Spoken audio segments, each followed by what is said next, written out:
مسمار تیرا روزہ امت نے کیا جب سے، بابا تیرا رہتا ہے تربت پہ تیری تب سے، کب گنبد خضرا میں بابا تیرا رہتا۔ اللہ من الشیطان اللعین الرجیم، بسم اللہ الرحمن الرحیم، الحمد للہ رب العالمین، الصلاة والسلام علی اشرف الانبیاء والمرسلین، سید النبیین خاتم المرسلین، مولانا و مولا الثقلین جد الحسنین ابی القاسم محمد، اللہم صل علی محمد وآل محمد وعلى اہل بیتہ الطیبین الطاہرین المعصومین المظلومین ولعنۃ اللہ علی اعدائہم اجمعین من الآن الى قیام یوم الدین، اما بعد فقد قال رسول اللہ صلی اللہ علیہ وآلہ وسلم، بسم اللہ الرحمن الرحیم، النظر الى وجہ والد عبادہ، صلوات پڑھیے محمد محمد، اللہم صل علی محمد وآل محمد۔ حضرات گرامی قدر، جیسا کہ ہمارے چینل بس یا حسین پر باقاعدہ طور پہ پوسٹر کے ذریعے یہ اعلان کر دیا گیا تھا کہ آج ایک بندہ مومن کے ایصال ثواب کی مجلس ہوگی رات میں ٹھیک 9 بجے، اور یہ ساری مجالس کل کی جو نظام جنت البقیع کی مجالس تھی اور دیگر جو عظمت ماہ رمضان کی مجالسیں تھیں اور تقریریں تھیں، وہ آپ نے اسی چینل پہ سماعت فرمائی۔ سب سے پہلے تو میں آپ تمامی حضرات کی خدمت میں جو مجھے ابھی لائیو سن رہے ہیں یا بعد میں سنیں گے، میں ان تمام حضرات سے مؤدبانہ گزارش کروں گا کہ ایک مرتبہ سورہ الحمد اور 3 مرتبہ سورہ قل واللہ کی تلاوت فرما کر مرحوم عامر حسین ابن اسماعیل سا جلالی کی روح کو ایصال فرما دیں۔ اللہم صل علی محمد وآل محمد، اللہم صل علی محمد وآل محمد، اللہم صل علی محمد وآل محمد۔ بسم اللہ الرحمن الرحیم، الحمد للہ رب العالمین، الرحمن الرحیم، مالک یوم الدین، ایاک نعبد و ایاک نستعین، اہدنا الصراط المستقیم، صراط الذین انعمت علیہم غیر المغضوب علیہم ولا الضالین۔ بسم اللہ الرحمن الرحیم، قل هو اللہ احد اللہ الصمد لم یلد ولم یولد ولم یکن له کفوا احد۔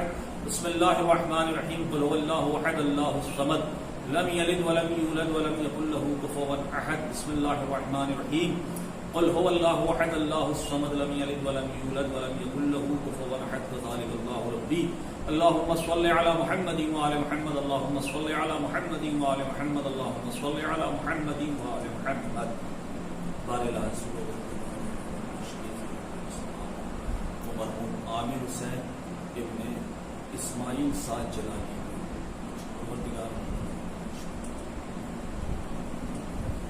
مل جل کر خاندان زہرا پر بلند آواز سے صلوات پڑھیں۔ اللہم صل علی محمد وآل محمد وعجل فرج۔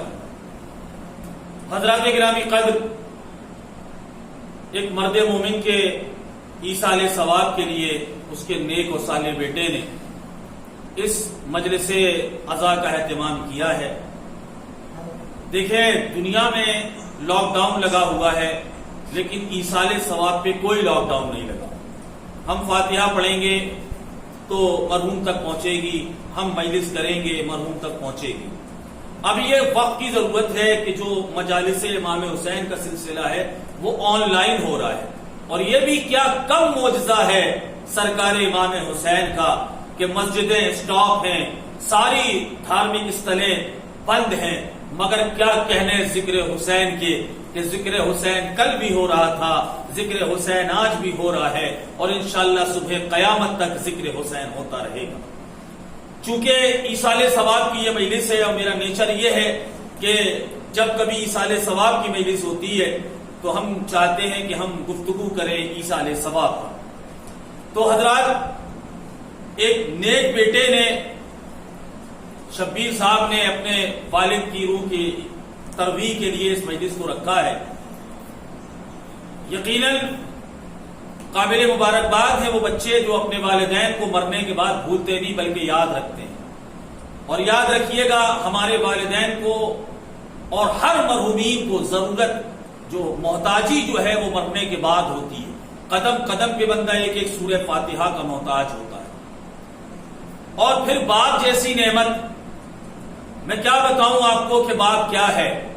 عزیزان محترم میں ایک شعر پیش کرتا ہوں چونکہ ایک شاعر کے والد کے ایصال ثواب کی مجلس ہے کہ ملاحظہ فرمائیں کہ یتیمی ساتھ لاتی ہے زمانے بھر کے سارے دکھ. یتیمی ساتھ لاتی ہے زمانے بھر کے سارے دکھ. سنا ہے باپ زندہ ہو تو کانٹا تک نہیں چکتا. زمین خدا پہ جو نعمت پروردگار ہوتا ہے وہ باپ ہے. جو خود بھوکے رہ کر اپنے بچوں کو لقمے کھلاتا ہے وہ باپ ہے. اللہ کی رحمت کا سایہ باپ ہے. جب تک باپ ہو مجال کسی میں نہیں کہ اس کے بچوں کو ترچھی نظر سے دیکھ لے. عزیزان محترم اپنی ساری خوشیوں کو مار کر باپ اپنے بچوں کی چھوٹی چھوٹی خوشیوں کا خیال رکھتا ہے. انہیں تعلیم دیتا ہے, انہیں لباس دیتا ہے, انہیں اچھی غذا دیتا ہے. اور عزیزان محترم یاد رکھنا کہ والدین کا مرتبہ کم نہیں ہوتا. ایصال ثواب کی اہمیت میں صرف میں ایک گوشہ عرض کر کے اور آگے بڑھ جاؤں گا کہ ایصال ثواب کس حد تک ضروری ہے. مسجد ہے, مسجد میں اللہ کا رسول محبوب دو عالم صلی اللہ علیہ وآلہ وسلم بیٹھے ہیں. اچانک جمعے کا روز ہے, نبی کریم کی آنکھیں اشکبار ہو گئی. نبی کی آنکھیں نم ہونا تھی کہ چاہنے والے صحابہ تڑپ گئے اور ہاتھوں کو جوڑ کر تھر تھر کانپ کے پوچھتے ہیں ماذا یبکی کا یا رسول اللہ, اے اللہ کے رسول بھلا کس چیز نے آپ کو رلا دیا. تو نبی کریم نے فرمایا تمہارے مردوں کی چیخوں نے, تمہارے مرحومین کی چیخوں نے مجھے رلا دیا. وہ ہاتھوں کو جوڑ کے کہتے ہیں یا نبی اللہ کیسی چیز ہے. تو نبی نے فرمایا کہ شب جمعہ, یہ شب برات خالی مراد نہیں ہے, شب جمعہ اور ہر شب جمعہ اللہ روحوں کو آزاد کرتا ہے اور کہتا ہے جاؤ اپنے اپنے عزیزوں سے, اپنے اپنے رشتہ داروں سے جو دنیا میں زندہ ہیں ان سے کچھ تحفہ لے کر آؤ. ان سے کہو کہ وہ تمہیں کچھ دیں, اور اگر وہ تمہیں کچھ دیتے ہیں تو اللہ اس کی وجہ سے تمہارے گناہوں کو معاف کرے گا اور تمہیں اس مصیبت سے نکال کر اور اس بہتری میں اللہ تمہیں داخل کر دے گا. تو نبی کی قول کے مطابق مرحومین کی روحیں ہمارے گھر کی چھتوں پہ رہتی ہیں اور وہ وہیں سے پکارتی ہیں, اور ان میں تمام رشتہ داروں میں بالخصوص والدین کی روح, ماں باپ کی روح, اور ماں باپ میں بھی ماں کی روح. جب تک وہ چھت سے پکارتی ہے اور بچہ آواز نہیں دیتا تو ماں کی روح گھر میں داخل ہوتی ہے, اور جہاں جہاں بچہ جاتا ہے اس کے پیچھے پیچھے ماں کی روح جاتی ہے اور اس کا دامن پکڑ پکڑ کے کہتی ہے میرے لال تیری یہ خوشی پہ تیری ماں نے اپنی زندگی قربان کر دی. میں خود تو گیلے پہ سو گئی مگر تجھے سوکھے پہ سلایا. میں خود تو بھوکی رہ گئی مگر میں نے تجھے کھانا کھلایا. تمام اپنے احسانات ماں گناتی ہے اور کہتی ہے میرے لال مجھے کچھ نہ صحیح ایک سورہ فاتحہ دے دے تاکہ اللہ میرے گناہوں کو بخش دے, اللہ میرے گناہوں کو بخش دے. اور عزیزان محترم نبی فرماتے ہیں کہ اگر وہ مردوں کی چیخیں جو میں سن رہا ہوں اگر میں تمہیں سنا دوں تو تمہارے اوتان خطا ہو جائیں گے, کان کے پردے پھٹ جائیں گے, دل کی دھڑکنیں رک جائیں گی اور ذہن کام کرنا بند کر دے گا. اتنی سخت جزا و فضا ہوتی ہے. تو عزیزان محترم باللہ آپ اپنے مرحومین کو نہ بھولیں. ایک سورہ فاتحہ سے صحیح, تھوڑے سے صدقے سے صحیح اپنے والدین کو اور اپنے مرحوم رشتہ داروں کو ضرور یاد رکھا کریں. کل میں نے عرض کیا تھا کہ نظام جنت البقیع کی مجلس میں نے کل عرض کیا تھا ایک گوشے کو, آج اس کو دوسرے پیرائے سے میں پیش کر رہا ہوں. ایک شخص نبی کے پاس آیا تھا اور آنے کے بعد کہتا یا نبی اللہ میری یہ حاجت ہے جو قبول نہیں ہوتی. نبی نے کہا تجھے تیرے ماں باپ کی قبر معلوم ہے, تیرے ماں باپ زندہ ہیں؟ اس نے کہا یا نبی اللہ میرے ماں باپ زندہ نہیں ہیں. کہا ان کی نشان قبر معلوم ہے؟ کہا یا نبی اللہ نہیں معلوم. کہا وہ قبرستان معلوم ہے جہاں وہ دفن تھے؟ کہا وہ تو معلوم ہے مگر وہ جگہ نہیں معلوم. کہا اپنی انگلی سے تو نشان قبر بنا لے، ایک پہ تصور کرنا تیری ماں کی قبر ہے، ایک پہ تصور کرنا تیرے باپ کی قبر ہے، اور وہاں کھڑے ہو کے فاتحہ پڑھنا اور پھر اپنے والدین سے کہنا کہ اے میری ماں، اے میرے باپ، میں فلاں مصیبت میں پھنسا ہوا ہوں، آپ اللہ سے دعا کریں کہ میری مصیبت دور ہو جائے. کسی نے مولا سے پوچھا تھا، مولا کائنات سے، کہ مولا ہم اپنی ماں باپ سے اگر دعا کے لیے کہیں تو کیا وہ اللہ کی بارگاہ میں دعا قبول کریں گے؟ مرنے کے بعد بھی ان کے دل میں محبت رہتی ہے؟ مولا نے کہا یقیناً رہتی ہے. کہا مولا میں کیسے مان لوں؟ کہا تو نے کبھی سوکھی ہوئی نہر، دریا یا تالاب دیکھا ہے؟ مولا نے اس نے کہا ہاں دیکھا ہے. مولا نے کہا اس کی مٹی کو کھود کے دیکھنا، سوکھنے کے باوجود اس میں نمی باقی رہتی ہے. تو جس طرح دریا سوکھ بھی جائے تو اس کی مٹی سے نمی نہیں جاتی، اسی طرح اگر والدین مر بھی جائیں تو ان کے دل سے بچوں کی محبت نہیں جاتی. ایک صلوات پڑھیے ور محمد وآل محمد. اللہم صلی علی محمد وآل محمد وعجل فرجہ. تو عزیزان محترم، مردوں کی روح کی دعائیں زندوں کے بنسبت کہیں زیادہ کارگر و مفید ثابت ہوتی ہے. کبھی آزما کے دیکھ لیجئے، قبرستان میں جائیں، مرحومین کے لیے فاتحہ پڑھیں، ان کی طرف سے تھوڑا سا صدقہ دیا کریں، اور اس کے بعد اب وہیں کھڑے ہو کے دعا کریں تو انشاءاللہ جو جس مصیبت میں آپ گرفتار ہیں اس کا نام لے کے آپ دعا کریں، اور آپ کے والدین جب حضور الہی میں دعا کریں گے تو انشاءاللہ وہ ضرور قبول ہوگی. تو اپنے والدین کو کبھی نہ بھولنا. اور ماں باپ کیا ہوتے، کسی فلسفی کا یہ جملہ ہے کہ کسی بھی چیز کی قدر انسان کو تب ہوتی ہے کہ جب وہ اس کے ہاتھوں سے چھن جائے. جب تک ماں باپ زندہ ہیں تو پتہ نہیں چلتا کہ ماں باپ کتنی نعمت ہے. باپ اگر کھٹیا پر بھی ہو، بستر پہ ہو، صاحب فراش ہو، بیمار ہو، لیکن تب بھی باپ کی وجہ سے بیٹے کے دل میں یہ احساس رہتا ہے، یہ حوصلہ زندہ رہتا ہے، قائم رہتا ہے کہ میرا باپ ابھی اس دنیا میں ہے. اور ماں باپ کی موجودگی کا سب سے بڑا فائدہ یہ ہے کہ یہ اپنے بچوں کو کبھی بڑا ہی نہیں ہونے دیتے. آپ بڈھے بھی ہو جائیں تو بھی اپنے ماں باپ کی نظر میں آپ بچے ہی رہیں. عزیزان محترم، آپ کو بتاؤں کہ جب جناب یوسف علیہ السلام مصر کے بادشاہ بن گئے اور جناب یعقوب کو یہ خبر ہوئی تو جناب یعقوب ان سے ملنے کے لیے مصر میں آئے. تو ابھی وہ بارڈر پہ کھڑے ہوئے تھے، سرحد پہ تھے مصر کی. جناب یوسف کو کسی نے خبر دی کہ آپ کے والد آپ سے ملنے آ رہے ہیں. انہوں نے ایک تیز رفتار گھوڑا لیا اور دوڑاتے ہوئے اپنے والد سے مارے محبت کے، تڑپ کے اپنے والد سے ملاقات کے لیے پہنچے. اور جب ملاقات کے لیے وہاں پہنچے تو جناب یعقوب بھی گھوڑے پہ تھے، سواری پہ تھے. جناب یوسف نے کہا اپنی سواری لے لے، میں آگے آگے چلتا ہوں، آپ میرے پیچھے پیچھے چلے. ابھی کچھ دور چلے تھے کہ وہاں سے جبریل امین نازل ہوئے اور جناب یوسف سے کہا کہ یا نبی اللہ آپ تھوڑا جھک جائیں. جناب یوسف جھکے، انہوں نے کمر میں ایسے ہاتھ ڈالا اور ایک نور نکال لیا جناب یوسف کی پشت سے. تو جناب یوسف نے پوچھا جبریل تم نے کیا نکالا ہے؟ تو انہوں نے کہا یا نبی اللہ یہ نور نبوت ہے جسے اللہ نے اب آپ سے سلب کر لیا. اب آپ کی ذریت میں اور آپ کی نسل میں کوئی نبی پیدا ہونے والا نہیں. جناب یوسف نے لرس کے پوچھا کہ میں نے ایسا کیا کیا ہے کہ مجھ سے نور نبوت چھین لیا گیا؟ تو جناب جبریل نے کہا چونکہ آپ اپنے والد کے احترام میں گھوڑے سے نیچے نہیں اترے. اللہ اکبر علمان الحفیظ. کہا آپ اپنے والد کے احترام میں چونکہ گھوڑے سے نیچے نہیں اترے اس لیے اللہ نے آپ سے نور نبوت چھین لیا. اب سوچے کہ جو اپنے والدین سے گستاخی کرتے ہیں، بدتمیزیاں کرتے ہیں، گالیاں دیتے ہیں، مارتے پیٹتے ہیں، ان کی نافرمانی کرتے ہیں، مجھے نہیں معلوم ان کا انجام کیا ہونے والا ہے. نبی کو اللہ نے معاف نہیں کیا، اللہ نے بخشا نہیں. کہا تم نے چونکہ گھوڑے سے نیچے نہیں اترے اب آپ کی نسل میں کوئی نبی پیدا ہونے والا نہیں. تو یہ ہے عزیزان محترم والدین کا احترام. قرآن کہتا ہے وَلَا تَقُلْ لَهُمَا اُفٍّ، خبردار اپنے والدین سے کبھی اف نہ کرنا. اور اللہ کہتا ہے کہ جب ان کے سامنے جاؤ تو اپنے دونوں کندھوں کو جھکا دو. اور جب کوئی چیز انہیں دو تو ایسے نہ دو، یوں نہ دو، بلکہ جھک جاؤ اور جھک کے اپنے ہاتھ میں وہ چیز رکھ کے یوں دو، گھٹنے کے بل بیٹھ کے۔ اس کا مطلب یہ کہ وہ جب ایسے لیں گے تو وہ آپ سے کچھ لے نہیں رہے ہیں بلکہ آپ کو کچھ دے رہے ہیں، وہ آپ کو کچھ دے رہے ہیں۔ تو عزیزان محترم،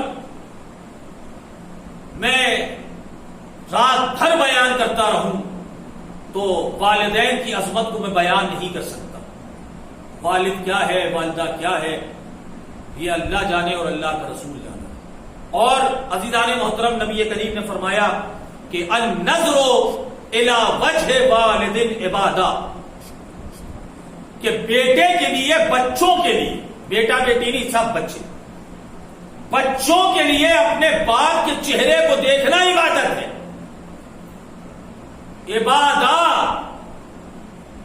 عبادت ہے بچوں کے لیے اپنے والد کے چہرے کو دیکھنا۔ دیکھیں، 4 چیزوں کا دیکھنا اللہ نے عبادت رکھا ہے۔ نبی کریم کے قول کے مطابق نبی فرماتے ہیں 4 چیزوں کو دیکھنا عبادت ہے۔ کون کون سی؟ نبی نے فرمایا النظر الی المصحف عبادہ، قرآن مجید کی طرف دیکھنا عبادت ہے۔ قرآن مجید کو دیکھنا عبادت ہے، قرآن مجید کو سننا عبادت ہے، قرآن مجید کو پڑھنا عبادت ہے۔ ہمارے یہاں اس لیے قرآن دیکھ کے پڑھا جاتا ہے چونکہ قرآن کو دیکھنا بھی عبادت ہے۔ اور پھر دوسری حدیث میں نبی نے فرمایا النظر الی الکعبۃ عبادہ، کعبے کی طرف دیکھنا عبادت ہے۔ اسی کی زیارت کا نام، کعبے کے دیدار کا نام حج ہے۔ اتنی بڑی عبادت ہے وہ کہ انسان اپنی زندگی کی ایک موٹی رقم خرچ کر کے وہاں جاتا ہے۔ تو خانہ کعبہ کو دیکھنا عبادت ہے۔ پھر نبی نے فرمایا النظر الی وجہ والد عبادہ، بچوں کے لیے اپنے باپ کے چہرے کو دیکھنا عبادت ہے۔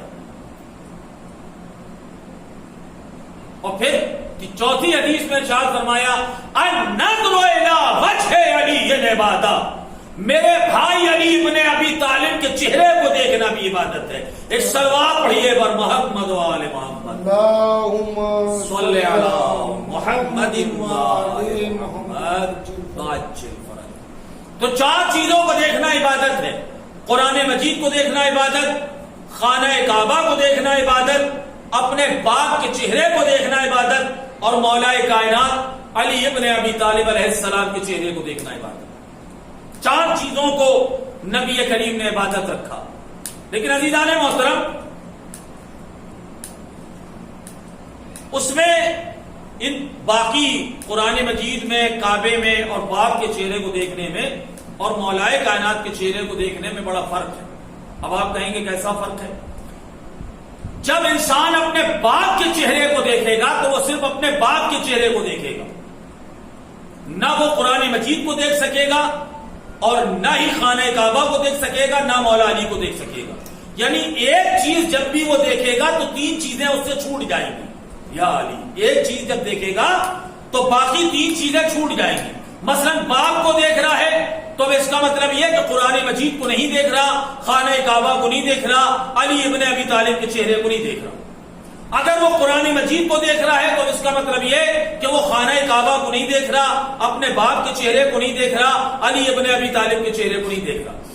اب اگر وہ قرآن مجید کو دیکھ رہا ہے تو اس کا مطلب یہ کہ وہ خانہ کعبہ کو نہیں دیکھ رہا۔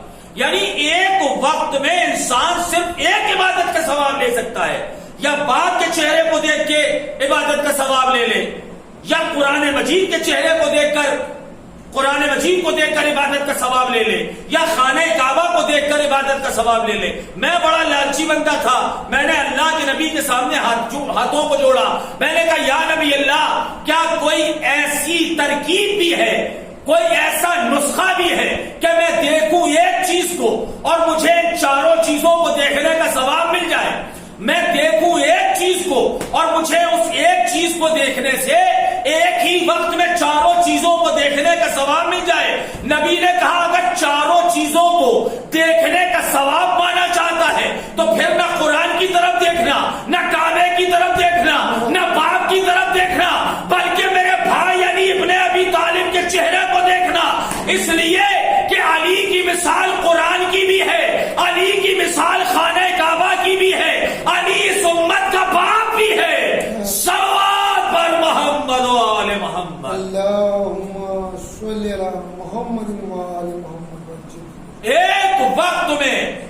نبی نے فرمایا یا علی انتا بمنزلۃ الکعبہ، اے علی آپ کی مثال خانہ کعبہ کے جیسی ہے۔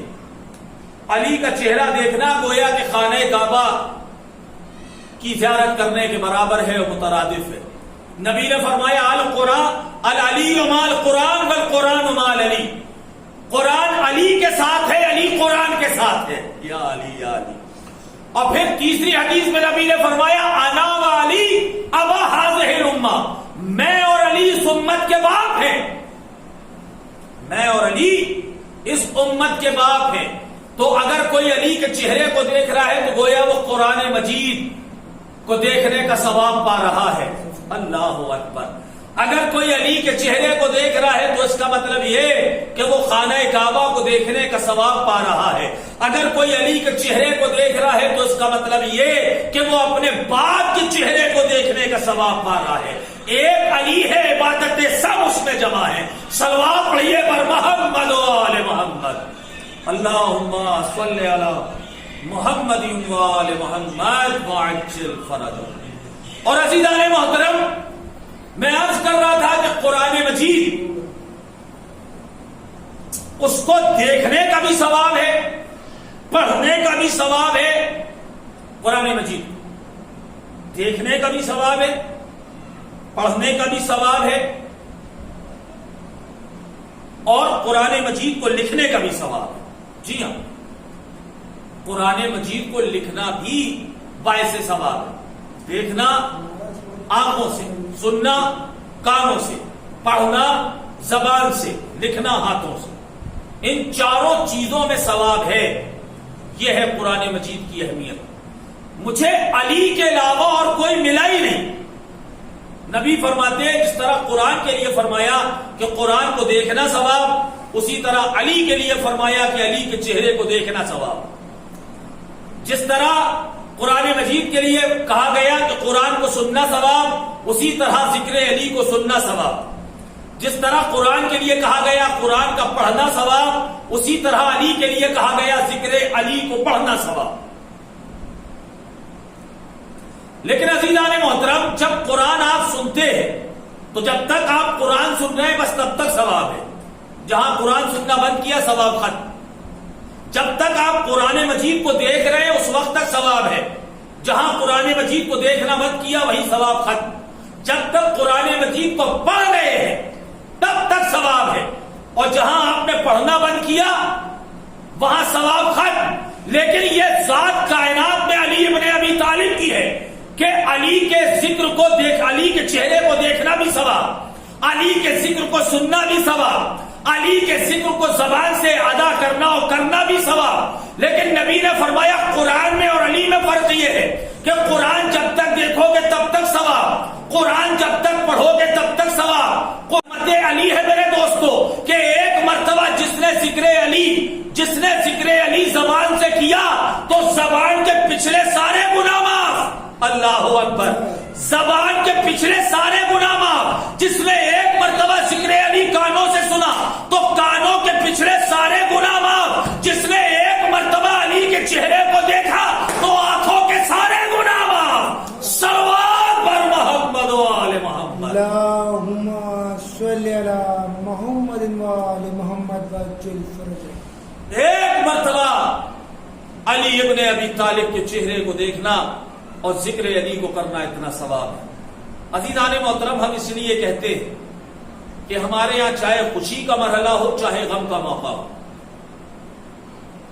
فقط ذکر حسین اور ذکر علی، اس لیے کہ یقیناً جب تک مرحوم کی قضا نمازیں ادا نہ ہو تب تک کسی بھی مستحب کا ثواب اس تک نہیں پہنچتا، روزے ادا نہ ہو تو مستحب کاموں کا ثواب اس تک نہیں پہنچتا، حج ادا نہ ہو، خمس ادا نہ ہو۔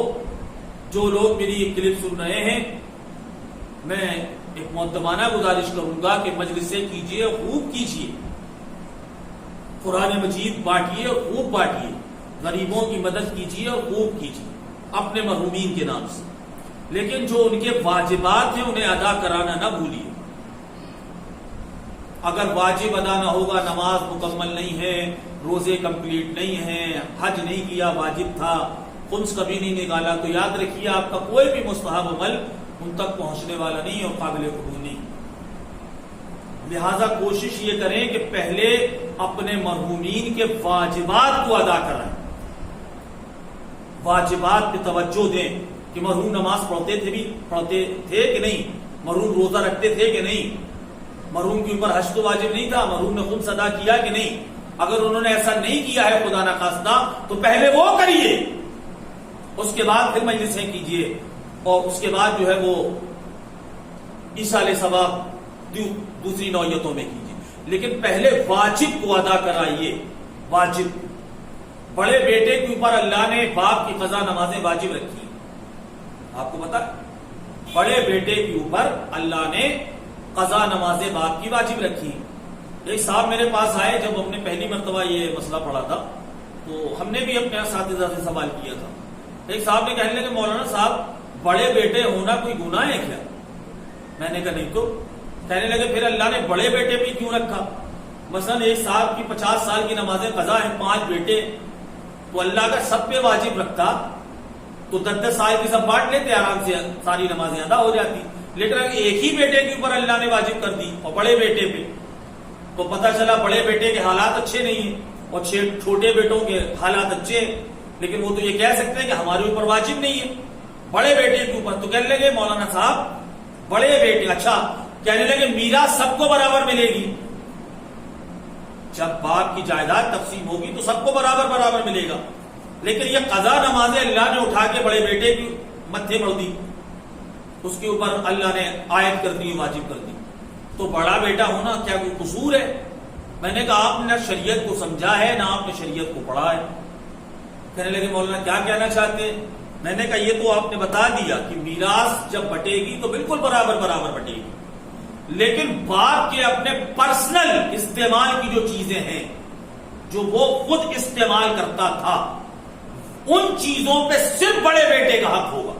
مثلا باپ کی انگوٹھیاں جتنی ہیں وہ سب بڑے بیٹے کو دی جائیں گی، جو وہ پہنتا تھا باپ کی مثلا گھڑی، تو یہ اور بیٹے اور بیٹیاں اس پہ حق نہیں جتا سکتے، وہ صرف بڑے بیٹے کا حق ہوگا. باپ کی جو لباس ہے، جو کپڑے ہیں باپ کے، وہ سب اسی کو دیے جائیں گے. باپ کی تلوار یا باپ کا عصا یا باپ جس بیڈ پہ سوتا تھا وہ بیڈ، باپ جس بستر پہ سوتا تھا وہ بستر، جو اوڑھنا اور بچھونا تھا وہ سب، یعنی جتنی چیزیں اس کی پرسنل استعمال کی تھی، حتیٰ کہ اس کی کنگھی، اس کا سرما، سمجھ رہے ہیں، یا اس کا عطر جو وہ اپنی ذات کے لیے مخصوص استعمال کرتا تھا، وہ سب بڑے بیٹے کو دیا جائے گا. اور جو پیسے مرتے وقت اس کے ذاتی خرچ کے لیے رکھے تھے وہ بھی سب بڑے بیٹے کو دیے جائیں گے. میں نے کہا میرے بھائی شریعت رحمان کی بنائی ہوئی ہے، اس نے بڑے بیٹے کو باپ کے مرتے ہی اجر پہلے دے دیا ہے، قضا نمازیں بعد میں ادا کروائی ہیں. ایک صلوات پڑھیے پر محمد و آل محمد. اللہم صلی علی محمد و آل محمد. اور ایک بات اور جلدی سے یاد رکھیے گا کہ باپ کو یہ حق ہے، جس طرح ماں کو یہ حق ہے کہ اگر اس نے بچوں کا دودھ نہ بخشا تو لاکھ متقی پرہیزگار کیوں نہ ہو بوئے جنت کو سونگھ نہیں سکتا، اسی طرح اگر باپ نے آنکھ کر دیا، اللہ اکبر، تو دنیا ولو بن جائے لیکن آخرت تو نہیں بن سکتی. ولو بن جائے مگر آخرت نہیں بن سکتی. اب یہاں میں تھوڑا سا سمجھانا چاہتا ہوں کہ اللہ نے والدین کی روحوں کو بھی اختیار دیا ہے. ماں کی روح کو اختیار ہے کہ وہ مرنے کے بعد بھی بچوں کا دودھ بخش دے یا نہ بخشے. باپ کو یہ اختیار ہے کہ وہ مرنے کے بعد بھی چاہے آگ کر دے اور چاہے نہ کرے. ایک بچہ تھا جس نے اپنے باپ کی خوب خدمت کی، ماں باپ کی جب تک زندہ رہے، جہاں وہ دیکھتے تھے وہاں پلکیاں بچھا دیتا تھا، سوال لبوں پہ آنے سے پہلے اس چیز کو حاضر کر دیتا تھا. بڑا فرما بردار، بڑا مطیع، بڑا کہنا ماننے والا بچہ تھا، بڑے عیش و آرام میں رکھا. لیکن ادھر ماں باپ مر گئے، ادھر قبرستان میں دفن کر کے آئے اور اس کے بعد اس نے پلٹ کے نہیں دیکھا. اب بیچارے ماں باپ جو بھائی ظاہر ہے معصوم تو ہے نہیں، گناہگار ہے، وہ کسی اس میں مصیبت میں پھنسے ہوئے ہیں، مثلا وہ چل رہے ہیں، آپ نے سورہ فاتحہ پڑھ دی تو ابھی تک پیدل چل رہے تھے، اس سورہ فاتحہ کے عوض میں اللہ انہیں سواری عطا کر دے گا. جی وہ مثلا آگ میں گھرے ہوئے تھے، آپ نے ان کے لیے قرآن پڑھ کے بخشوا دیا تو اللہ انہیں آگ سے نجات دے دے گا. ایسی کسی مصیبت میں وہ پھنسے ہوئے تھے تو اب اس نے زندگی بھر تو اطاعت کی مگر مرنے کے بعد دیکھا نہیں، تو والدین کی روحیں وہیں سے آگ کر دیتی کہ زندگی میں تو اس نے میری بڑی خدمت کی لیکن مرنے کے بعد تو یہ پوچھ ہی نہیں رہا. اور اگر والدین کی روحوں نے آگ کر دیا تو یاد رکھیے آپ آگ گنے جائیں گے. اور ایک بندہ تھا مثلا اس نے اپنے ماں باپ کا کبھی احترام نہیں کیا، کبھی ان کی طرف پلٹ کے نہیں دیکھا. اب جب ماں باپ مر گئے تب اس کے دل میں احساس ہوا کہ ہم نے کھویا کیا ہے. اب وہ لگا اپنے ماں باپ کی قضا نمازیں پڑھوانے، قضا روزے رکھوانے، ہے نا، ان کی طرف سے لوگوں کو زیارت پہ بھیجنے، غریب لڑکیوں کی شادی کروانے، قرآن مجید جو ہے وہ چھپا چھپا کے بٹوا رہا ہے اور اپنے ماں باپ کے لیے صدقے دے رہا ہے اور ثواب جاریہ کر رہا ہے. ٹھیک ہے، ایک دن ایسا ہوا کہ ماں باپ کے گناہ کم ہو گئے، نیکیاں زیادہ ہو گئی. یہ مسلسل کنٹینیو، چونکہ گناہ اسٹاپ ہے، رکے ہوئے ہیں، لیکن نیکیوں کا سلسلہ جاری ہے، تو جو جاری رہے گا وہ آگے بڑھے گا. تو ایک دن ایسا ہوا کہ ماں باپ کی نیکیاں زیادہ ہو گئی، ان کی روح خوش ہو گئی، کہا پروردگار ہم خوش ہو کر اسے معاف کرتے. اب ادھر سے اگر والدین نے ولو دنیا میں جو ہے وہ آپ کر کے گئے تھے، اس نے کبھی اطاعت نہیں کی، لیکن اگر وہاں سے والدین کی روحوں نے معاف کر دیا تو یہاں اللہ لکھ دے گا کہ ان بچوں کو معاف کیا گیا. یہی حدیث کا مفہوم ہے کہ مولا نے فرمایا تھا کہ قیامت کے دن کچھ ایسے بچے ہیں جنہیں دنیا میں ماں باپ نے آف نہیں کیا مگر اللہ انہیں آف کر کے جہنم میں ڈالے گا، اور کچھ ایسے بچے ہیں جنہیں دنیا میں ماں باپ نے آف کر دیا مگر اللہ انہیں معاف کر کے جنت میں داخل کرے گا. وہ یہی ہے کہ انہوں نے ان کی روحوں کے لیے ایصال ثواب کیا تو وہ معاف ہو گئے، اور انہوں نے اپنی والدین کی روح کے لیے کچھ نہیں کیا تو یہ جہنم رسید ہو گئے. تو یاد رکھیے گا والدین کی کو پاور ہے، ان کو اختیار ہے، تو اپنے والدین کو کبھی نہ بھولیے گا، ان کے لیے ایصال ثواب کرتے رہیے گا. شب جمعہ 2 رکعت نماز پڑھ کے ہدیہ کر دیں، 10 روپے 5 روپے 2 روپے جتنی آپ کی حیثیت ہے وہ ان کے نام پہ صدقہ کر دیں. کسی غریب کو لباس پہنا دیں، کسی غریب کو ایک وقت پیٹ بھر کا کھانا کھلا دیں، کسی غریب بچے کی 1 مہینے کی فیس جمع کر دیں، کوئی بیچارہ مصیبت میں ہے تو اس کی مدد کر دیں. اور یہی نیت کر لیں، آپ نے کسی کو روڈ پار کرائی، آپ نے کہیں جو ہے وہ پانی کی جو ہے وہ سبیل لگا دی، آپ وہی نیت کر لیں کہ پروردگار اس کا ثواب میرے والدین کی روح کو پہنچے. آپ نے چیٹیوں کو دانا ڈال دیا، آپ نے مچھلیوں کو دانا ڈال دیا، آپ نے کبوتروں کو دانا ڈال دیا، آپ وہاں نیت کر سکتے ہیں، یہ نیکی ہے. آپ وہاں کھڑے ہو کے نیت کر سکتے ہیں کہ خدایا اس کا ثواب میرے والدین مرحوم والدین کی روح کو پہنچے، اور انشاءاللہ پہنچے گا، انشاءاللہ ضرور پہنچے گا. تو عزیزان محترم، کبھی بھی اپنے والدین کی کو ایصال ثواب کرنا نہ بھولے، اپنے ماں باپ کو یاد کرنا نہ بھولے. اس لیے کہ بڑے خوش نصیب ہوتے ہیں وہ بچے جن کے سروں پہ ان کے والدین کا سایہ ہوتا ہے. اور آپ کو بتاؤں، دنیا کی ہر نعمت کا بدل ممکن ہے مگر ماں باپ اللہ کی وہ نعمت ہے جس کا بدل دنیا میں ممکن نہیں ہے، کبھی نہیں ہو سکتا. اور جن بچوں کے ماں باپ اس دنیا سے رخصت ہو گئے، آپ کو پتا ہے قبروں پہ جا کر، قبروں پہ جانا، سورہ فاتحہ پڑھنا، میں کسی دوسرے رخ کی طرف نہ لے جاؤں، صرف ایک بات عرض کر دوں کہ آج پورا دن آپ نے جو گزارا وہ نظام جنت البقیع پہ گزارا کہ یہ یہودی ملونوں نے اور سعودی ملون نے مزارات مقدسہ کو اٹھایا ہے اور قبرستان جنت البقیع کے قبرستان کو ویران کیا ہے، جہاں ہمارے 4 اماموں کی قبر ہے، جناب سیدہ کی قبر ہے اور دیگر مزارات کی قبر ہے. آپ کو پتا ہے یہ سلسلہ جاری کب ہوا؟ پہلی مرتبہ دیکھیے اسلام میں، اسلام کسی بھی مسلمان کی قبر کو جان بوجھ کے توڑنا حرام ہے. جی حرام ہے کسی مسلمان کی قبر کو نقصان پہنچانا، اسے توڑنا، کھودنا، یہ سب حرام ہے.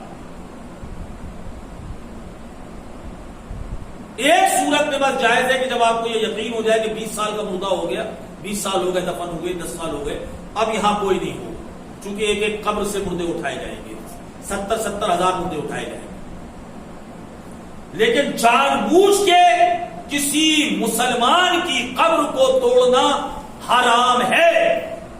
اب آپ احساس کریں کہ جب مسلمان کی قبر کو توڑنا اتنا بڑا گناہ ہے تو امام کی قبر کو توڑنا کتنا بڑا گناہ ہوگا۔ اور قبروں نے کس کا کیا بگاڑا ہے؟ کیا بگاڑا ہے قبروں نے؟ عزیزان محترم، یہ قبروں پہ بلڈوزر چلانے والے یہ وہی بدر و احد کے بھگوڑے ہیں اور خیبر و خندق کے مار کھائے ہوئے ہیں۔ ان کو پتا تھا کہ اولاد علی سو رہی ہے، ان کی ماں نے اتنا دودھ تو پلایا ہی نہیں کہ یہ زندگی میں ان کا سامنا کر لیتے، تو اب یہ بزدل حسد کے مارے اور کرتے کیا؟ یہ بزدلوں کی اولاد، یہ بھگوڑوں کی اولادیں یہ کرتے کیا؟ انہوں نے موقع غنیمت پایا اور قبروں کے اوپر جو ہے وہ بلڈوزر چلانا اور بم مارنا شروع کر دیے۔ یہ اپنی ماں کے دودھ کی تاثیر بتا رہے ہیں کہ ہم کتنی ذلیل و خبیث ماں کی اولادیں ہیں، لیکن ان بزاتوں کو کیا معلوم کہ تم قبروں پہ لاکھ بلڈوزر چلا لو، مگر ان قبروں کا وارث ابھی پردہ غیب میں ہے، اور وہ صاحب ذوالفقار بھی ہے اور علی کا بیٹا بھی ہے۔ خیبر و خندق سے تو تم بچ کے چلے گئے، لیکن جب مہدی کی ذوالفقار چلے گی زمین تمہیں پناہ نہ دے گی۔ دیکھیے، میں نے یہ جذبات میں جملے نہیں کہے، میں بالکل روایت کی سند کے ساتھ اور کتاب کے حوالے کے ساتھ پیش کر سکتا ہوں کہ جب امام عصر علیہ السلام کا ظہور ہوگا اور مولا ان بزاتوں کو قتل کرنا شروع کریں گے، تو اب روایت کہتی ہے کہ اگر کوئی دشمن علی کسی پتھر کے پیچھے جا کے چھپ جائے گا یا کسی غار میں چھپ جائے گا کہ ہمیں مہدی سے امان مل جائے، تو جس پتھر کے پیچھے وہ بزات چھپے گا نا، وہ پتھر پکار کے کہے گا مولا مہدی یہ بزات یہاں چھپا ہے، صلوات بر محمد و آل محمد۔ میں نے یہ رواں ربی میں جملے نہیں کہے، آنے دیجئے انشاءاللہ ساکن غیبت کو، آنے دیجئے زہرا کے آخری بیٹے کو، انشاءاللہ بیت المقدس بھی آزاد ہوگا اور ہم انشاءاللہ جنت البقیع میں عزاداری کریں گے اور زہرا کے بچوں کا ماتم کریں گے۔ عزیزان محترم، یہ چلن میں عرض کر رہا تھا کہ یہ جو 24 نمبر ہیں بزات سعودی ملوک، ان کے آئین میں یہ بات داخل ہے کہ کسی کی قبر پہ جانا یا کسی کی قبر پہ فاتحہ خوانی کرنا یہ بدعت ہے۔ اسی لیے اس نظریے کے تحت، اچھا یہ نظریہ چلا کہاں سے؟ جانتے ہیں کہاں سے چلا؟ ہندا، یزید کی دادی ہندا ملونہ، آوارہ بدچلن عورت، یہ بزات نبی کریم سے اتنی دشمنی رکھتی تھی کہ اس نے جب حضرت کی والدہ جناب آمنہ کی قبر کو دیکھا تو یہ چڑھ گئی اور اس نے جناب رسول اللہ کی ماں کی قبر کو توڑ ڈالا۔ یہ کہاں سے سیرت چلی ہے آپ دیکھیں، یہ سوچ کہاں کی ہے، یہ فکر کہاں کی ہے، یہ چلن کس کا ہے؟ یہ یزید کی دادی کا ہے۔ وہ ہندا جگر خارا نے پہلی مرتبہ جناب آمنہ کی قبر کو شہید کیا، توڑ دیا، مسمار کیا۔ جب نبی کریم کو اس کی اطلاع ملی تو حضور وہاں آئے، پہلے تو نبی نے اشک برسایا اور اشک برسانے کے بعد دوبارہ قبر کی تعمیر نبی کریم نے کی۔ اب سیرت سمجھ میں آ رہی ہے، آپ کے کردار سمجھ میں آ رہا ہے کہ عزیزان محترم، ہندا کے ناجائز اور حرامی بچوں کی یہ خصلت رہی ہے کہ وہ قبروں کے دشمن رہے۔ اب ایک جملہ کہوں کہ قبروں کو توڑنا یہ یزید کی دادی کی سنت ہے، اور قبروں کو جوڑنا اور انہیں دوبارہ تعمیر کرنا یہ حسین کے نانا کی سنت ہے۔ اب فیصلہ آپ کریں کہ آپ کس کے ساتھ ہیں، یزید کی دادی کے ساتھ ہے یا حسین کے نانا کے ساتھ ہے؟ کلمہ کس کا پڑھا؟ اور عزیزان محترم، قبریں کسی کا کچھ نہیں بگاڑتی۔ میں عرض یہ کر رہا تھا کہ کبھی والدین کی قبر پہ جایا کرو، اور ضرور جایا کرو، اور جانے کے بعد تھوڑی دیر بیٹھ کر وہاں اپنے دل کی باتیں کر لیا کرو فاتحہ پڑھنے کے بعد۔ خدا کی قسم والدین اپنے بچوں کو بھولتے نہیں ہیں، ان کی روحیں تڑپتی رہتی ہیں اور وہ اپنے بچوں کے لیے دعا کرتے رہتے ہیں۔ ایسے بے شمار واقعات دیکھے گئے ہیں میرے دوستوں کہ جہاں والدین سے دعا کی گئی اور والدین نے، آپ کو پتا ہے قبر ہماری منزل ہے، سب کا ٹھکانہ ہے، آخری منزل قبر ہے، جانا سب کو وہی ہے، نہ انسان کچھ لے کے آیا تھا نہ انسان کچھ لے کے جائے گا۔ یاد رکھنا قبر میں الماری نہیں ہوتی، کفن میں جیب نہیں ہوتی، قبر میں کوئی الماری نہیں ہوتی، کفن میں جیب نہیں ہوتی، فرشتے رشوت نہیں لیتے، اور یہ اللہ کا شکر ہے کہ کفن میں جیب نہیں ہوتی، اور نہ بیچارے چاہنے والے کچھ خرچے پانی کے لیے 1500 روپے رکھ دیتے، لیکن وہاں وہ کرنسی چلتی نہیں، وہاں وہ کرنسی نہیں چلتی، وہاں کیا چلتا ہے؟ وہاں نمازیں چلتی ہیں، وہاں نیک اعمال چلتے ہیں۔ یہی بندہ لے کے آیا ہے اور یہی لے کر کے جائے گا۔ اور عزیزان محترم، یہ قبر جو ہے نا، قبر یہ بھی ہمیشگی کا گھر نہیں۔ میں نے کسی کتاب میں پڑھا تھا کہ 1 سال کے اندر انسان کی باڈی سڑ گل کے ختم ہو جاتی ہے۔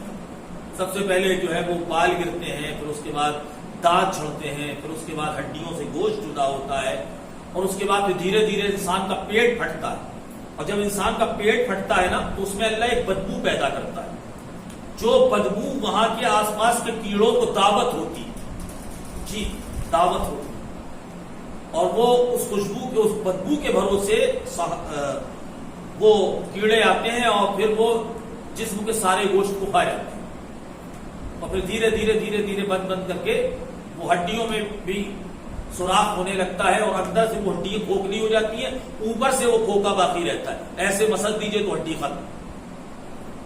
یہ ہے انسان کی کل حقیقت کہ مٹی سے بنا تھا اور مٹی میں جا کے ختم ہو جائے۔ تو پھر کاہے کا غرور ہے، کاہے کا تکبر ہے، کاہے کی لالچ ہے، کاہے کی کمائی۔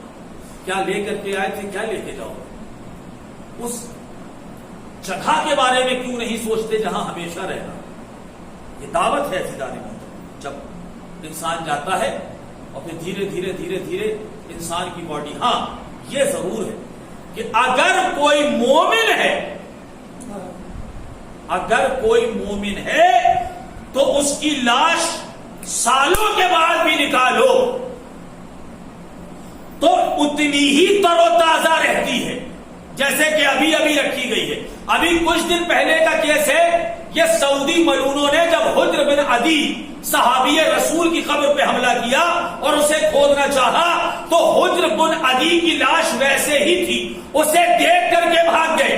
اما جب ایک صحابی کی لاش کو دیکھ کر تمہاری روح فنا ہو گئی، جب محمد کا وارث مہدی آئے گا تب تمہارا حشر کیا ہوگا؟ ایک صلوات پڑھیے بر محمد و آل محمد۔ اللہم صلی علی محمد و آل محمد۔ کتنے بزدل ہیں یہ، کتنے کمزور دل کے ہیں یہ تیل پہ حکومت کرنے والے ملعون۔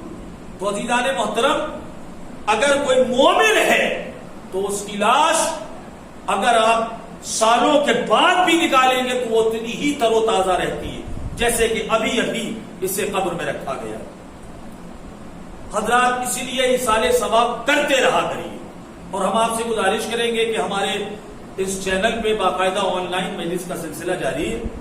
جو حضرات ہمیں دیکھ رہے ہیں، اگر آپ بھی اپنے مرحومین کے لیے مجلس عزا کا اہتمام کرنا چاہتے ہیں تو بسم اللہ، آپ میرے نمبر 9329208534 پہ مجھ سے رابطہ کریں، یا ہمارے چینل کے جو صاحب ہیں جناب مزمل صاحب، ان کا نمبر بھی اسکرین پہ چل رہا ہے، آپ ان سے رابطہ کریں۔ انشاءاللہ پوسٹر کے اعلان کے ساتھ مجلس عزا اسی انداز سے برپا کر دی جائے۔ تو اور ایک بہترین ذریعہ ایصال ثواب ہے مجلس امام حسین۔ میں نے بہترین کیوں کہا؟ بہت ساری چیزوں سے ایصال ثواب ہوتا ہے، میں خود کہہ رہا ہوں، بھوکے کو کھانا کھلا دیا تو وہ ثواب ہے، اور اس کو آپ اپنے والدین کی طرف منتقل کر سکتے ہیں۔ پیاسے کو پانی پلا دیا، بے لباس کو لباس دے دیا، جس کے سر پہ چھت رہی تھی اس کی چھت بنوا دی، کوئی بھی ایک نیک کام آپ نے کر دیا تو وہ ثواب آپ اپنے والدین کو پہنچا سکتے ہیں یا اپنے مرحومین کو پہنچا سکتے ہیں۔ لیکن مجلس کا ثواب کجا ہوتا ہے؟ اللہ کی قسم، کائنات میں جو لطف مجلس حسین کا ہے پھر وہ دنیا میں کسی چیز کا نہیں۔ اس لیے کہ جب مجلس حسین ہوتی ہے تو ادھر آپ جب فضائل ہوتے ہیں تو آپ شاد ہوتے ہیں، قبر میں آپ کا مرحوم اور آپ کا مردہ شاد ہوتا ہے، اس کی روح خوش ہوتی ہے چونکہ وہ اسی ذکر پہ دنیا میں زندہ رہا ہے، اور جب اس کے کان سنتے ہیں کہ میرے لیے ذکر حسین کیا جا رہا ہے، ذکر علی کیا جا رہا ہے، تو عزیزان محترم اس کی روح شادمان ہوتی ہے، حشاش ہوتی ہے، خوش ہوتی ہے، نہایت شاد ہوتی ہے، خوش و خرم ہوتی ہے کہ میرے لیے میرے چاہنے والوں نے ایصال ثواب کیا۔ مجلس حسین کا کوئی جواب نہیں۔ آپ کو بتاؤں ایک چھوٹا سا واقعہ اور اسی سے میں چلتا ہوں مصائب کی طرف، کہ 8ویں امام کے زمانے کا واقعہ ہے، امام علی رضا علیہ السلام، اللہم صلی علی محمد وآلہ۔ شکاری نے ایک ہرنی کو پکڑا ہوا تھا، وہ ہرنی بہت رو رہی ہے، گریا کر رہی ہے، مگر وہ چھوڑنے کے لیے تیار نہیں۔ جیسے ہی امام کو آتا ہوا دیکھا تو ولو انسانوں کو نہ پتا ہو کہ مولا کون ہے، لیکن جانوروں کو پتا ہے، اور وہ حلال و پاک جانور ہے ہرن۔ اس نے مولا کے سامنے ہاتھوں کو جوڑا اور کہتی ہے مولا میرے 2 چھوٹے چھوٹے بچے ہیں، اے مولا آپ اس شکاری سے میری ضمانت لے لیں کہ میں اپنے بچوں کو دودھ پلا کے آ جاؤں۔ میں جانتی ہوں کہ یہ میری نہ زبان کو سمجھ رہا ہے، لیکن اے میرے مولا میرے آنسوؤں کی زبان کو آپ سمجھتے ہیں، اے فرزند رسول آپ میری ضمانت لیں۔ مولا اس کے قریب آئے اور آنے کے بعد کہا کہ تو اس ہرنی کو جانے دے۔ تو اس نے کہا آپ کون ہیں؟ مولا نے اپنا تعارف کرایا مگر اس کی سمجھ میں نہ آیا۔ مولا نے کہا اس کی ضمانت میں تیرے پاس رہتا ہوں، اگر یہ نہیں آئے گی تبھی سے امام کو ضامن آہو کہا جاتا ہے، اسی وجہ سے امام نے ضمانت لی، گارنٹی دی کہ اگر یہ نہیں آئے گی تو پھر میں تیرے ساتھ رہوں گا اور تیرا قیدی بن کے اور تیرا غلام بن کے رہوں گا۔ وہ مان گیا کہ جانور کے بدلے مجھے انسان مل رہا ہے، اور اس نے وعدہ کیا ہرنی سے کہ میں کچھ دیر کے بعد واپس آؤں گا۔ ہرنی کو آنے میں دیر ہو گئی تو اس نے کہا کہ چلیے اب آپ نے زبردستی ایک جانور کی ضمانت لے لی۔ مولانا نے کہا مجھے پتا ہے وہ آئے گی، ضرور آئے گی۔ تھوڑی دیر کے بعد دیکھا کہ وہ ہرنی اپنے دونوں بچوں کے ساتھ آ رہی تھی۔ جیسے ہی آئی تو مولا نے پوچھا کہ تو نے تو کم وقت کے لیے کہا تھا، یہ زیادہ وقت کیوں لگ گیا؟ اس نے ہاتھوں کو جوڑا، جوڑنے کے بعد کہتی ہے مولا جب میں اپنے بچوں کو دودھ پلا کے واپس آ رہی تھی تو میں نے دیکھا کہ جنگل کے سارے جانور مل کر مولا حسین کی مجلس کر رہے تھے۔ مولا میں جانتی تھی کہ آپ مجھے اس قصاب کے حوالے کریں گے، یہ قصاب مجھے قصائی، یہ شکاری مجھے قصاب کے حوالے کرے گا اور وہ مجھے ذبح کر دے گا۔ کہا مولا میں نے سوچا کہ کیوں نہ تھوڑی دیر مجلس حسین میں بیٹھ جاؤں، یہ میری زندگی کی آخری مجلس ہے، اس کے بعد مجلسیں تو ہوں گی مگر مجھے مجلس نصیب نہ ہو۔ وہ زار زار رونے لگی، میرا مولا امام رضا بھی زار زار رونے لگا۔ معجزہ امام کا یہ تھا کہ وہ شکاری بھی ان دونوں کی باتوں کو سمجھ رہا تھا، پیروں پہ گر گیا مولا کی، اب پہچان ہوئی کہ یہ کون ہے۔ کہ فرزند رسول آپ پہ جان قربان کرو، جانوروں کو بھی اتنا خیال ہے کہ میں نے اسی نام حسین پہ سے آزاد کیا۔ عزیزان محترم، مجلس حسین ہماری روح ہے، ہماری زندگی ہے۔ دیکھو یہ کورونا کی لعنت سر چڑھ کے بول رہی ہے اور محرم بھی قریب ہے، اللہ سے اپنی ہر نماز میں دعا کیا کرو، اے پروردگار عید تو ہم نے نہیں منائی مگر محرم کے بغیر ہم زندہ نہیں ہیں۔ ہر نماز میں اللہ سے دعا مانگا کرو، پروردگار یا تو ہمیں زندہ رکھنا ارے میرے مولا اگر ہمیں زندہ رکھنا تو ہمیں محرم منانے کی توفیق بھی دینا، کوئی لاک ڈاؤن بھاگ ڈاؤن آڑے نہ آئے۔ اے مولا اے پروردگار، ہم جس طرح غریب زہرا کا ماتم کرتے آئے ہیں بس اسی طرح ماتم کرتے رہے۔ اجرکم اللہ۔ حضرات، چونکہ ایک نیک بیٹے نے اپنے والد کے لیے اس مجلس کو رکھا ہے، آپ کو پتا ہے کہ جب آپ کے والد اس دنیا سے رخصت ہوئے آپ نے غسل بھی دیا، کفن بھی دیا، دفن بھی کیا، اور آپ ان کے لیے ایصال ثواب بھی کرتے رہتے ہیں، مگر میں نے کربلا میں ایک بیٹا دیکھا ہے جس کا نام سید سجاد ہے، اس کا بابا 40 روز تک بے گور و کفن اس کے سامنے پڑا رہا، مگر میرا مولا اتنا مجبور ہے کہ ہاتھوں میں ہتھکڑیاں ہیں، پیروں میں بیڑیاں ہیں، گلے میں خاردار توق ہے، کمر میں لنگر، چاہ کر بھی اپنے بابا کو دفنا نہیں سکتا۔ اجرکم اللہ، اجرکم اللہ۔ خدا کسی غم میں نہ رلائے سوائے غم سرکار سید الشہداء کے۔ اللہ اس مرحوم کی بے حساب مغفرت کرے جس کے ایصال ثواب کی یہ مجلس ہے۔ 2-4 جملے اور سن لو تاکہ جن کی آنکھیں نم نہیں ہوئی ہیں ان کی آنکھیں نم ہو جائیں۔ عزیزان محترم، 12 محرم کو باعجاز امامت آ کر مولا سید سجاد نے تمام شہداء کے لاشوں کو دفن کیا تھا۔ چونکہ بنی اسد کے لوگ، ان سے مولا کی وصیت تھی، جب بنی اسد کی عورتیں 12 محرم کو صبح کے وقت دریائے فرات میں پانی بھرنے کے لیے پہنچی تو انہوں نے دیکھا کہ آل محمد کی لاشیں بکھرے ہوئے اور یزید کا کوئی ایک پشتہ نجس بھی نظر نہیں آتا۔ یزید والے سارے دفن ہو چکے ہیں، حسین والے ویسے ہی بے گور و کفن پڑے۔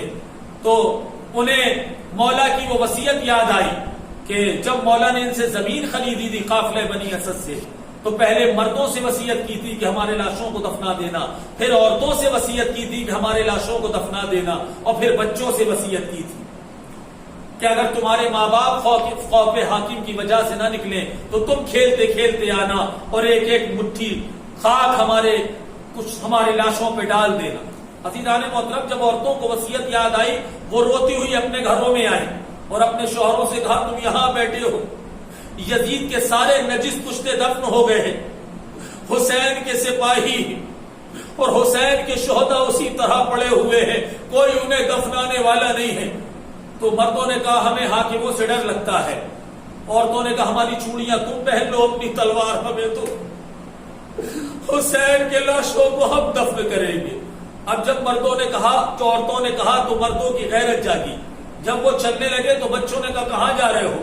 کہا حسین کی وصیت تھی ہمارے لاشوں کو دفن کر دینا۔ بچوں نے کہا مولا نے وصیت تو ہم سے بھی کی تھی، ہم تو آپ کو تنہا نہ جانے دیں گے، ہم بھی آپ کے ساتھ چلیں گے۔ جب بنی اسد کا قافلہ آیا ہے، آج بھی وہ رواج کربلا میں ہے، وہ دوڑتے ہوئے آتے ہیں اور شہداء کے لاشوں کو دفن کرتے ہیں۔ جب یہ پہنچے نا تو کسی تل پہ سر موجود نہیں تھا، اس لیے وہ تمیز نہیں کر پا رہے تھے کون سا لاشا کس کا ہے۔ انہوں نے فریاد کی پروردگار ہماری مدد کر۔ میرا مولا باعجاز امامت وہاں تشریف لایا، مولا نے ایک ایک لاشے کی شناخت کرائی ہے، یہ میرے چچا عباس کا لاشا، یہ میرے قاسم کا لاشا ہے، یہ میرے علی اکبر کا لاشا ہے۔ سارے لاشے مولا نے دفن کرا۔ لاشے کی باری آئی تو عزیزان محترم ہوا ہے حسین کا لاشا ٹکڑوں میں بٹا ہوا ہے۔ پہلے میرے مولا نے ایک چٹائی بلائی، اس پہ حسین کا لاشا رکھا، اور اس کے بعد امام نے کہا تم یہاں سے ہٹ جاؤ، اس لیے کہ امام کو صرف امام دفن کر سکتا۔ اور عزیزان محترم، جب لاشے کو لٹایا ہے قبر میں، بہت دیر تک زین العابدین بہت دیر تک لاشے حسین سے لپٹ کے روتے رہے۔ بس مصائب ختم ہو رہا ہے، آپ جتنا گریہ کرتے بنے کر لیجیے گا، آپ جائیں، اللہ آپ کو کربلا جانا ضرور نصیب فرمائے۔ آپ وہاں جائیں گے تو آپ کو سارے شہداء کی قبریں ملیں گی، حتیٰ کہ حبیب ابن مظاہر کا روضہ بھی آپ کو ملے گا، جناب حر دلاور کا روضہ بھی آپ کو ملے گا۔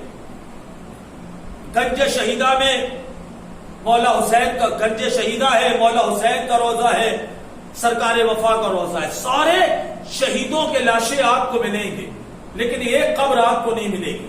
پتا ہے وہ قبر کس کی ہے؟ وہ قبر حسین کے 6 مہینے کے بچے علی اصغر کی، جن کے چھوٹے بچے ہیں انہیں تصور میں لانا اور جتنا گریا کرتے بنے کر لینا، اور جب آنسو نکلے تو پھر میرے حق میں بھی 2 الفاظ دعا کے لیے ضرور بلند کر دینا. عزیزوں، آپ کو ساری قبریں ملے گی کربلا میں، مگر علی اصغر کی قبر نہ ملے گی. میں نے جب علماء سے پوچھا، میں نے کہا وجہ کیا ہے کہ علی اصغر کی قبر نہیں ملتی؟ علماء نے تڑپ کے کہا کہ سروس کی وجہ یہ ہے کہ امام زین العابدین نے علی اصغر کو امام حسین کے سینے پہ سلایا ہے. اے بھیا علی اصغر، بابا نے بھی تیرے لاشے کو دفن کیا تھا، مگر ظالموں نے تجھے سونے نہ دیا. اے بھیا، میں تجھے تنہا نہ چھوڑوں گا، بابا کی حفاظت میں دیے دیتا ہوں. اے علی اصغر، سکون سے بابا کے سینے پہ سونا، کوئی تیری قبر کو کھودنے والا نہ ہوگا، کوئی تیری قبر کو اجاڑنے والا نہ. سیعلم الذین ظلموا ای منقلب ینقلبون انا للہ و انا الیہ راجعون. رضا بقضائہ و تسلیما لامر پروردگار کی جو واسطہ ہے محمد و آل محمد کا، ہم سب کی اس عبادت کو اپنی بارگاہ میں شرف قبولیت عطا فرما. پالنے والے ناسوؤں کو رومال زہرا میں جگہ عطا فرما. اے پالنے والے، جن محروم کے ایصال ثواب کی یہ مجلس ہے، ان کے جملہ گناہان صغیرہ و کبیرہ کو معاف فرما، اور انہیں اپنی جوار رحمت اور جوار ائمہ طاہرین میں جگہ عطا فرما. ان کے پسماندگان کو اور ان کے ورثہ کو صبر جمیل کی توفیق عطا فرما، اور ساتھ ہی ساتھ ان کے قرابت داروں کو یہ توفیق عطا فرما کہ جو حقوق اللہ یا حقوق عباد ان کے ذمہ باقی رہ گئے ہیں وہ انہیں جلد از جلد ادا فرما دیں. پالنے والے تمام مرحومین شیعان حیدر کرار کی بے حساب مغفرت فرما. جو زندہ ہیں ان کی اصلاح فرما، اور سب کو اپنی حفظ و امان میں رکھ. اس کورونا کی لعنت کو غارت فرما، اس لاک ڈاؤن کی قید و بندش کو دور فرما. ساری دنیا کو نجات عطا فرما، ساری دنیا کو خوشحال فرما. اور آخر میں آپ حضرات سے گزارش ہے کہ 1 مرتبہ سورہ الحمد و 3 مرتبہ سورہ اخلاص کی تلاوت فرما کر مرحوم عامر حسین ابن اسماعیل شاہ جلالی کی روح کو احسان فرما. اللهم صل على محمد.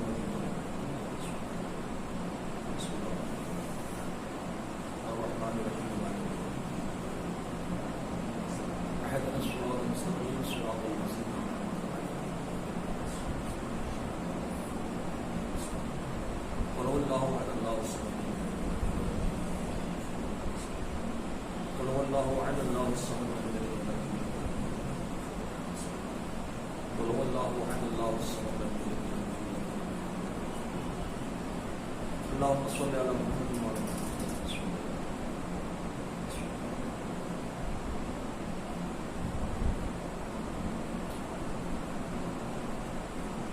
حضرات، آپ حضرات سے گزارش ہے کہ آپ ہمارے اس چینل کو جو ہے وہ سبسکرائب کریں، اور ہماری اس ویڈیو کو لائک کریں، شیئر کریں، زیادہ سے زیادہ لوگوں تک پہنچائیں. اور جو حضرات بھی اپنے مرحومین کے لیے ایصال ثواب کی مجلس آن لائن کروانا چاہتے ہیں، وہ ہمارے نمبر پہ رابطہ کر لیں یا مزمل صاحب کے نمبر پہ رابطہ کر لیں. انشاءاللہ اسی انداز سے مجلس عزا آن لائن برپا